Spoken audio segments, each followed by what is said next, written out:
الشكر هناك يا اخوان. الله اكبر ولله الحمد. 2 مليون 2 مليون ونص بفضل من الله تعالى. تم جميع 2 مليون ونص بفضل من الله تعالى. ورح نجي نسجل شكر بنفس المكان اللي الساقط اللي حاول يحرق كتاب الله. رح نسجد سجل الشكر لله تعالى. جمعنا 2 مليون ونص بفضل من الله تعالى.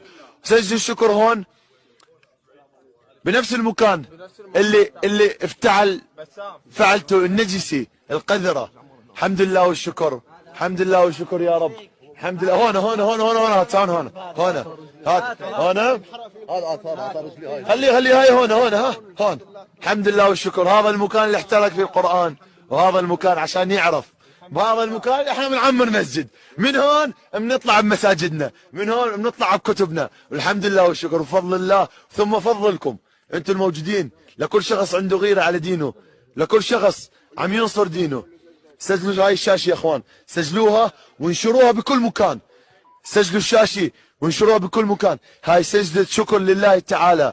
اوكي، بهذا المكان اللي احترق فيه القرآن رح ننزل سجدة شكر لله تعالى بجمع 2 مليون و500 ألف كرون لإعمار مسجد في مدينة يونغبي بإذن الله تعالى. يلا يا اخوان جاهزين؟ الله أكبر ولله الحمد. الله أكبر ولله الحمد. اللهم أعز الإسلام والمسلمين، اللهم أعز الإسلام والمسلمين في كل مكان. يلا يا اخوان. يا الله، اللهم لك الحمد يا الله. اللهم أعز الإسلام والمسلمين.